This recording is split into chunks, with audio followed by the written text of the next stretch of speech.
take the time to say hello. We are still on the Heat Challenge. Today is July the 28th, July 27th, day 13. I think I've kind of lost count and I'm off, but y'all know what I'm getting to. And I just want to start off with sharing with you guys that gluttony is real. And the sin attached to it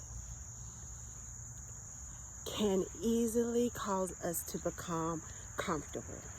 Yesterday, I was walking and this lady was like, "Hey, I see you all the time and you're so committed." And I told her, it's like anyone that has been around someone who has recovered from any type of addiction, you understand how to maintain your sobriety. And one thing that I know that I have to do on a continuous basis, just because you lose a mountain of weight doesn't mean that you don't fall prey to temptation.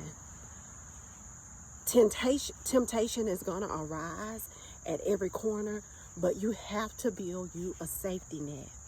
And one safety net that I built for myself is to make sure that I'm walking at least 2 miles every single day. I don't care about the speed, but that's part of my maintenance. I'm also logging and looking at my diet plan, not because I'm obsessed, but when God delivers you and He heals you from it, you have to maintain your healing. You can't go back to doing what you did to get you there. You have got to be the proof within yourself. You're the evidence that He can heal, but how do we keep that healing? You can't go back to what you once were doing, even if you were addicted to some type of substance. And believe me, sugar is a substance. Addicted to, I don't want to say anything that may trigger someone, so I will keep it at the gluttony level. So whenever you have overcome something that was meant to take you out, and deliverance is not that you don't experience the feeling or the need to want or the desire said thing. It's just that you know that there has been a disruption, that and an omission that God has forgiven you of, and every day you're overcoming it. Does that make sense? Every single day you're overcoming. Please forgive that coffee stain. I was trying to cover it up so it looked better in the camera. But in order to maintain your healing, it is a everyday thing.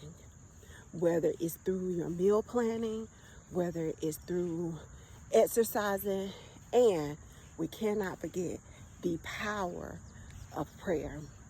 Does that keep you safe? For the most part, but we all know that God determines our destiny.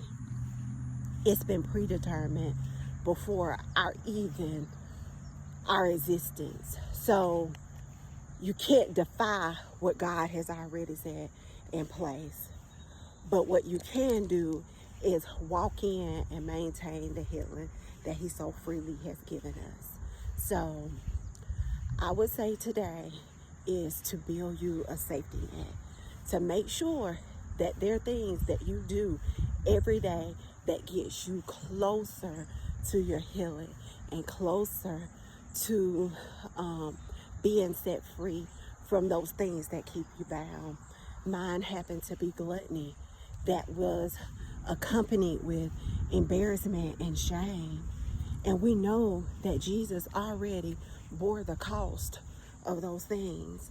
And one way that I remind myself is to stay connected to Him, stay connected to the vine.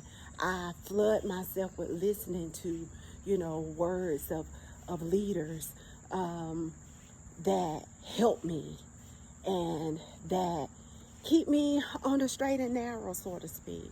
So I don't want you to think, oh, I just overeat and that's not a big deal. Yes, it is a big thing, because anything that you exalt over the word of God is called idolatry.